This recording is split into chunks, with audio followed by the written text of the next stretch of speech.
So, in 1947, did a UFO crash in Roswell, New Mexico? The Roswell incident remains one of the most famous and controversial incidents in history. This is an account of the events surrounding the Roswell incident, including eyewitness testimonies from individuals who claim to have been present during that time. It is important to note that the Roswell incident has been subject to considerable debate, with the United States government skeptics offering alternative explanations. However, this report focuses on the claims made by eyewitnesses who assert that a UFO crashed near Roswell, and many of these eyewitnesses are highly credible. Now, I don't know if this event is related, but on the evening of June the 24th, 1947, just 2 weeks before the Roswell incident, civilian pilot Kenneth Arnold reported seeing 9 unusual objects flying in a V formation near Mount Rainier, Washington.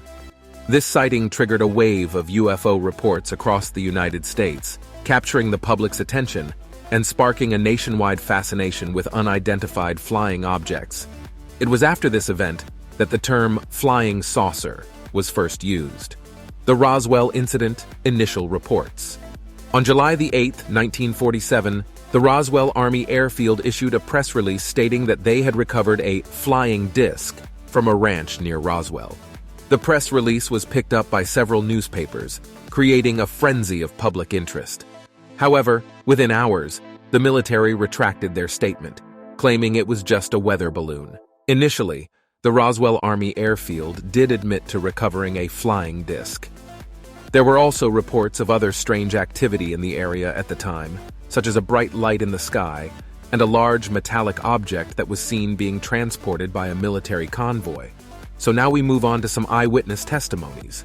At the end of this video, I reveal an amazing fact about the eyewitnesses, and we are only going to mention a few here. First off is Mac Brazel. W. Mac Brazel was a rancher who lived near Roswell, New Mexico in 1947. Brazel initially discovered the debris on July the 5th, he told the sheriff on July the 6th, and led the army, including Major Marcel, to the correct location on July the 8th. Brazel said the debris was strewn across a wide area, and it included pieces of metal and what he described as paper-like material. Brazel told the Roswell Army Airfield personnel that he had found the debris on his ranch, and he asked them what they thought it was. The Roswell Army Airfield personnel told Brazel that the debris was from a crashed flying disc. They said that they were taking the debris to Fort Worth, Texas, for further investigation. He was subsequently held incommunicado in military custody until July the 15th, which was when he informed the local newspaper that he was sorry he had told the army about it. "I am sure what I found was not any weather observation balloon," added Brazel. When asked about little green men, Brazel responded, "No, they weren't green, and our lives will never be the same again." Brazel's testimony has been corroborated by other witnesses, including his son, William Brazel, who said that his father showed him some of the debris from the Roswell crash site. The next eyewitness is Major Jesse Marcel. Major Jesse Marcel was an intelligence officer with the 509th Bomb Group, stationed at Roswell Army Airfield in 1947. On July 8, 1947, Major Marcel was sent to investigate a report of a crashed flying disc near the Roswell ranch of Mac Brazel. Marcel said that he found the wreckage of a large disc-shaped object that had been badly damaged. The object was made of a strange metallic material that Marcel had never seen before. He said you could not dent it or mark it even with a hammer. According to Marcel, he handled the wreckage, describing it as lightweight, yet incredibly strong. He also stated that the material possessed unusual characteristics, including strange symbols and markings. Marcel took some of the wreckage back to Roswell Army Airfield, but on the way, he stopped at his home and showed his family. Once at the Roswell Army Airfield, he showed the debris to his superiors. The debris was then taken to Fort Worth, Texas, for further investigation. In a 1978 interview, Marcel said that he was told by his superiors that the wreckage was actually from a weather balloon. However, Marcel said that he did not believe this, as the wreckage was nothing like any weather balloon he had ever seen before. Marcel recalled that he was amazed at what I saw. It was not anything from this earth. It certainly wasn't anything built by us. There was a cover-up about this whole matter. Our next eyewitness is Jesse A. Marcel Jr. Jesse Marcel Jr. was the son of Major Jesse Marcel, who also provided testimony regarding his father's involvement. He claimed to have seen and handled the debris, supporting his father's description of the strange material. Jesse A. Marcel Jr. was a teenager when his father, Major Jesse Marcel, was sent to investigate a reported crash of a flying disc near the Roswell ranch of Mac Brazel in July 1947. Marcel Jr. said that he saw his father bring home some of the wreckage, which he described as being made of a strange metallic material that was unlike anything he had ever seen before. Marcel Jr. also said that his father was very excited about the find, and that he told him that the wreckage was from a crashed alien spacecraft. Marcel Jr.'s testimony has been corroborated by other witnesses, including his sister, Kathleen Marcel. Kathleen Marcel said that she also saw her father bring home some of the wreckage, and that she remembers him being very excited about it. Our next eyewitness is Glenn Dennis. Glenn Dennis was a mortician at Ballard Funeral Home in Roswell, New Mexico in 1947. He came forward in the 1990s to claim that he had received a series of phone calls from the Roswell Army airfield shortly after the alleged UFO crash. In these calls, Dennis was asked about the availability of small caskets and how to preserve small bodies. Dennis also claimed that he was visited by a local nurse who told him that she had witnessed an alien autopsy at the Roswell Army airfield. Dennis later stated that he was threatened by military personnel to remain silent about what he had heard. Our next eyewitness is Frank Kaufman. Frank Kaufman was a firefighter stationed at Roswell Army Airfield in 1947. He has come forward in recent years to share his testimony about the Roswell UFO incident. According to Kaufman, he was on duty at the base on July the 8th, 1947, when he received a call about a strange object that had crashed in the desert. He and several other firefighters responded to the scene and found a large, disc-shaped object that had been badly damaged. The object was made of a strange metallic material that the firefighters had never seen before. Kaufman said that the object was about 50 feet in diameter and 10 feet thick. It had a smooth, round surface and no visible seams or rivets. The object was also very light, weighing only about a ton. Kaufman said that the firefighters were ordered to keep the object a secret. They were told that it was a weather balloon, but Kaufman said that he knew that was not the case. He said that the object was clearly not of this world. Kaufman's testimony is one of the most credible accounts of the Roswell UFO incident. He was a respected firefighter who was on duty at the base at the time of the crash. His testimony is supported by the testimony of other firefighters who were at the scene. Kaufman's testimony is also consistent with the physical evidence that has been recovered from the Roswell crash site. Our next eyewitness is Walter Haut. Walter Haut was the public information officer at Roswell Army Airfield in 1947. He is one of the few people who have publicly acknowledged seeing the wreckage of the alleged UFO that crashed near Roswell that summer. In a 1995 interview, Haut said that he was called to the base commander's office on July the 8th, 1947, where he was shown a large, disc-shaped object that had been recovered from the crash site. Haut said that the object was made of a strange, metallic material that he had never seen before. It was about 50 feet in diameter and 10 feet thick. Haut said that he was told by Colonel William Blanchard, the commanding officer of the Roswell Army Airfield, that the object was a flying disc and that it was being taken to Fort Worth for further investigation. Haut said that he was also informed by Colonel William Blanchard about the recovery of deceased extraterrestrial beings at the crash site. However, later that day, the military issued a press release stating that the object was actually a weather balloon. Haut said that he was ordered to retract the press release, but he refused. He said that he knew what he had seen, and he was not going to lie about it. Haut's testimony has been corroborated by other witnesses, including Major Jesse Marcel. Our next eyewitness is Marilyn Strickland. Marilyn Strickland was a neighbor of Mac Brazel, the rancher who reported finding strange debris on his property in July 1947. Marilyn Strickland said Mac Brazel was held for several days by the military and afterwards was disgusted at how badly the military had treated him, and how Mac gave the impression that if he said anything about the incident, he would be thrown in jail.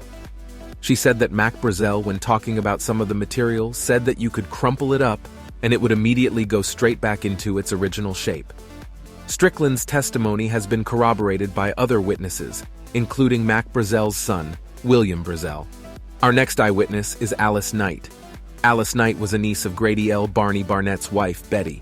Grady L. Barney Barnett was a civil engineer with the U.S. Soil Conservation Service. He was on a military assignment at the time. Alice Knight recalls him saying he saw something fall from the sky and was nearby, so decided to go over and investigate. Barney had also relayed the story to some friends in early July 1947. He says the metallic disc was about 25 to 30 feet in diameter. Our next eyewitness is Frankie Rowe. Frankie Rowe, then a young girl living in Roswell, New Mexico, claimed to have witnessed and interacted with military personnel involved in the incident. Her testimony provides valuable insights into the events surrounding the alleged crash of a UFO near Roswell. Frankie Rowe was born on April 29, 1938 in Roswell, New Mexico. At the time of the Roswell incident in July 1947, she was just 9 years old. Her father, Dan Dwyer, was the Roswell Fire Department's fireman and ambulance driver. Frankie Rowe described her father's involvement in responding to the crash site near Roswell. She claimed that on the night of July 7, 1947, her father received a call to go to the Foster Ranch, located northwest of Roswell, where debris from a crashed UFO was reportedly found. Rowe explained that she accompanied her father and other emergency responders to the crash site. They arrived late in the evening and found a significant amount of debris scattered over a wide area. According to Rowe, some of the debris appeared to have strange markings resembling hieroglyphics or symbols. She mentioned that her father collected some of the debris and stored it in their garage before returning it to the military authorities. Rowe asserted that while at the crash site, she and her father encountered military personnel. She described these individuals as wearing distinct uniforms and appearing to be in charge of the recovery operation. Rowe claimed that she heard her father and the military personnel discussing a flying disc and being instructed not to discuss the incident with anyone. Rowe further testified that her father was involved in transporting the recovered debris to the Roswell Army Airfield the following day. She mentioned that she observed her father bringing home a crate containing more debris, which he stored temporarily in their living room. Rowe claimed that her family faced intimidation and threats from unidentified individuals, who warned them not to disclose anything about the incident. According to her testimony, her father was instructed to remain silent about the events he witnessed. Frankie Rowe stated that the incident profoundly impacted her family. Her father, Dan Dwyer, allegedly suffered from health issues after the event and passed away in 1959. Rowe herself carried the memories and experiences of the Roswell incident throughout her life. Our next eyewitness is Gerald Anderson, former Navy SEAL. At the time of the Roswell incident, Gerald Anderson was only 6 years old, so many people do not believe his story as it contains great detail that they say is extremely unusual for someone so young to remember. While he was examining it, a small group of people arrived on the scene who stated that they were part of an archaeological research team from the University of Pennsylvania. I remember huge black eyes. You could see their muscles move. They were not human, and I'll maintain that until the day I die, Anderson said. God only knows where they were from or how far they were from home. Their toy was broke, and their situation seemed impossible. Anderson believes 2 ships were sighted in Roswell on the night of July 3rd, 1947. Theory has it that one ship was hit by lightning, causing it to collide with the other. The first ship supposedly crashed in Corona, New Mexico, causing a debris field over 1 mile long. The second, which Anderson claims to have seen, crashed along the plains of St. Augustine, New Mexico. Both ships, as well as the surviving aliens, Anderson said, were quickly recovered by the military.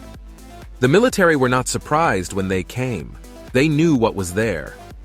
Recognizing the remaining skepticism concerning the Roswell crash, Anderson said, "All unusual claims require unusual evidence. Until a piece of physical evidence is found, nobody's going to believe this.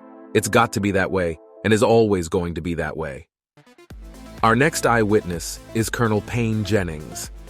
Colonel Payne Jennings was a former Army Air Corps officer who was on the airplane that shipped crash debris out of Roswell. Jennings said that he was not allowed to discuss the alien bodies with anyone, and that he was sworn to secrecy. However, Jennings said that he decided to go public with his story in 2006 because he believed that the public had a right to know about the alien bodies that had been recovered from the Roswell crash site. The United States government response: the weather balloon explanation.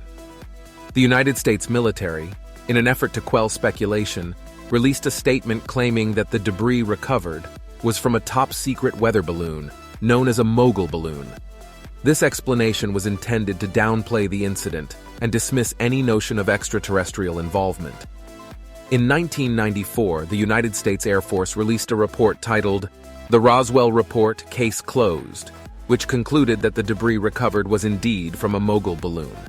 The report aimed to debunk the claims of a UFO crash and attributed witness accounts to a combination of misidentification, faulty memory, and confusion caused by classified military projects. So in conclusion, the alleged UFO crash at Roswell in 1947 continues to captivate the public's imagination and remains a topic of intense debate. While eyewitness testimonies from individuals who claim to have been present at the time lend support to the theory of an extraterrestrial crash, the U.S. government maintains that the incident was a result of misidentified military experiments.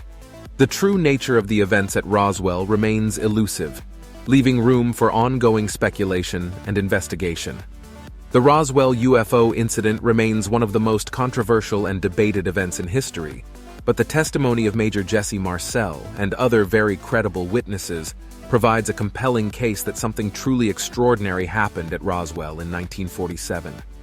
As the years have gone by, many other eyewitnesses have come forward towards the end of their lives and have said it was real, and a UFO did crash and was recovered.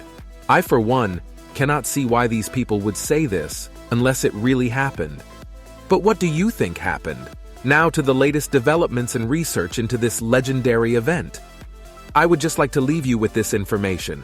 There is a new book out to mark the 75th anniversary. The book is called Witness to Roswell, 75th Anniversary Edition, Unmasking the Government's Biggest Cover-Up. The book has been written by Thomas J. Carey and Donald R. Schmidt, and the foreword is by former astronaut Edgar Mitchell. There is a link below this video where you can purchase the book or audiobook.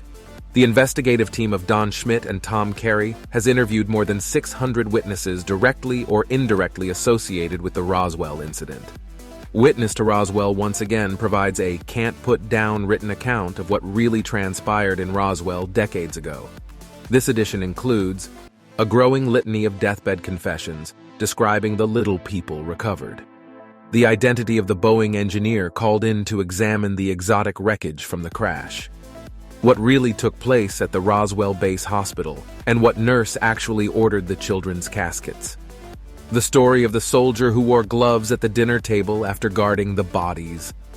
One need only look at the fact that officials now have 4 explanations for this historic event.